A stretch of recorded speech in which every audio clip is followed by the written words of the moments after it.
Biasa itu ada majikan seperti itu. Jadi pembantunya tidak tiap bulan. Gaji setahun hanya Nggak ada, udah dibayarin 9 juta atau berapa. Fairuz Ahmad, seorang majikan di Surabaya yang dituding menganiaya asisten rumah tangganya, buka suara terkait tudingan adanya penyiksaan dan kekerasan. Fairuz menegaskan tidak ada penyiksaan maupun kekerasan terhadap asisten rumah tangganya bernama Elok Anggraini Setiawati. Melalui tim kuasa hukum, Fairuz Ahmad membantah semua tudingan yang ditujukan kepadanya.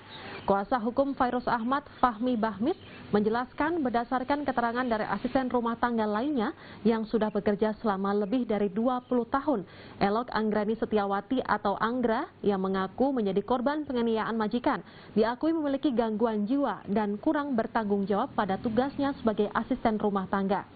Menurut Fahmi, Elok sering berantem dengan anaknya yang masih berusia 10 tahun, di mana anaknya kerap memukul ibunya dengan pipa paralon. Meski demikian, pihak majikan akan tetap mengikuti proses hukum yang sedang berjalan. Ia dan asisten rumah tangga lainnya juga siap jika dimintai keterangan penyidik dari Unit Perlindungan Perempuan dan Anak atau PPA Polrestabes Surabaya, sehingga nantinya bisa membuktikan adanya tidak kekerasan atau tidak yang dilakukan majikan terhadap asisten rumah tangganya. Biasa itu ada majikan seperti itu, jadi sempat lompat dari sini. Nah, Fairuz itu tidak ada di tempat. Jadi dia nggak pernah ada di tempat, jadi dia bekerja, jadi nggak tahu menahu, tiba-tiba keluar dan itu jatuh. Nah, jadi selalu berantem sama anaknya sendiri. Itu berdasarkan keterangan salah satu pembantu yang ada di sini, saya tanya, berantem dipukulin pakai apa itu paralon sama anaknya sendiri. Jadi seperti itu. Jadi tolong ini dinetralkan ya, tolong diklarifikasi. Jadi tidak memberikan informasi yang menyudutkan seseorang. Nah, apalagi ini perlu coba ditelaah seperti apa ini manusianya, ini seperti apa. Ada apa antara dia dengan anaknya? Supaya tidak menyudutkan. Ini cukup baik gitu loh ya. Jadi mustahil, apalagi ada kejadian diberikan makanan, itu nggak mustahil. Dia makan dibuatkan oleh pembantu. Ada pembantu yang menyiapkan, disuruh makan sendiri. Silakan. Derita ART di Kota Surabaya masih bersama Wakil Wali Kota Surabaya Armuji. Pak Armuji, ini berdasarkan keterangan dari kuasa hukumnya bahwa luka-luka tersebut, yakni baik itu setrika atau pukulan-pukulan, itu diakibatkan oleh anaknya sendiri yang sama-sama tinggal di rumah majikan berumur 10 tahun. Anaknya itu berumur 10 tahun. Bagaimana menurut keterangan dari ART Anggra ini? Ya, kalau menurut dari ART Anggra ini, teman-teman yang sudah kita tugasin di sana, tidak seperti itu, gitu loh. Jadi kalau ngomong ada kena disetrika, memar semuanya, masa sih anak tega memukul ibunya sendiri, ibu kandungnya sendiri?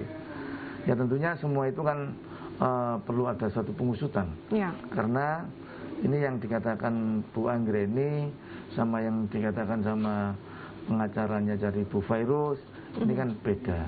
Maka semuanya ya nanti kita serahkan pada proses hukum yang ada, supaya kami tinggal nunggu sampai sembuhnya Bu Anggraini, karena Bu Anggraini sekarang ini mendapat suatu perawatan di rumah sakit sampai nanti mereka mentalnya benar-benar pulih kembali.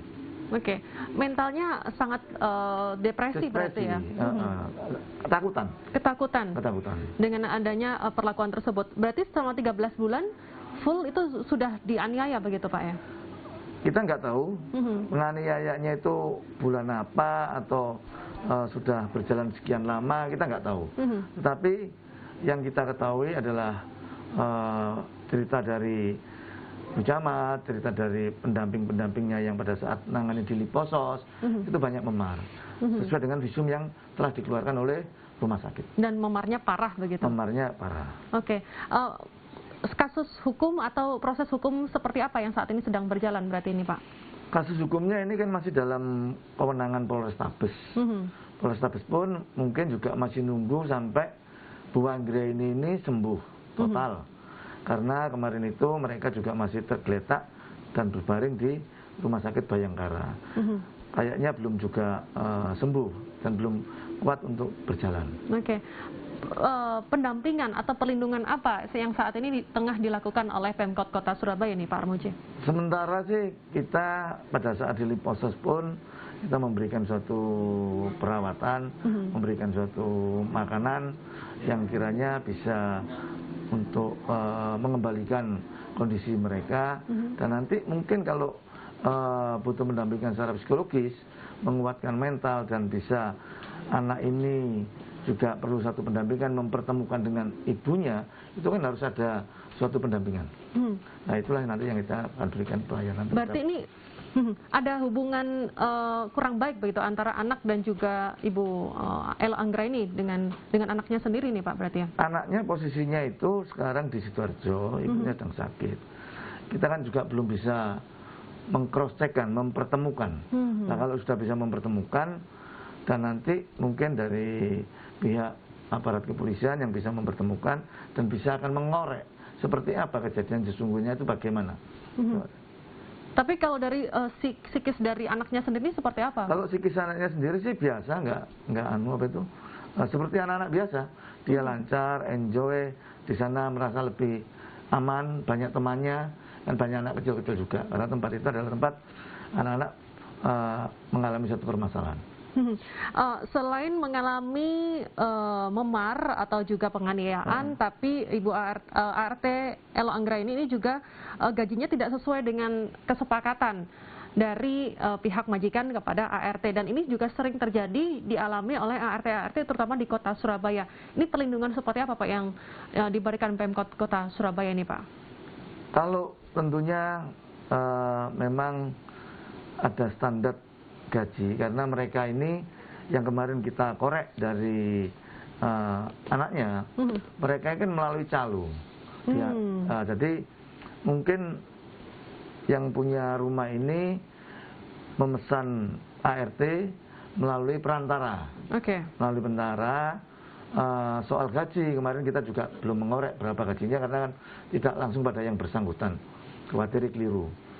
Nah, kalau ada yang misalnya di bawah UMK misalnya, memang kan tergantung kesepakatan antara pihak ART dengan yang tuan rumah. Kesepakatannya gajinya berapa misalnya, seperti itu kan ada di depan, kan sudah harus ada tawar menawar lebih awal. Berarti ini masih terus di cross check dan terus ditelusuri begitu ya Pak ya? Terus di cross check, ditelusuri sampai nanti menemukan suatu titik, ya. Kalau memang ada suatu permasalahan besar, ya supaya segera dituntaskan. Apa tindakan atau pencegahan dari Pemkot Surabaya agar penganiayaan ART ini tidak terjadi, dan juga banyaknya calo-calo yang menyalurkan antara ART kepada majikan ini agar tetap aman begitu dan sesuai dengan prosedur yang ada? Ini nanti akan dibahas di segmen ketiga. Pemirsa jangan kemana-mana, kami akan segera kembali usai jeda.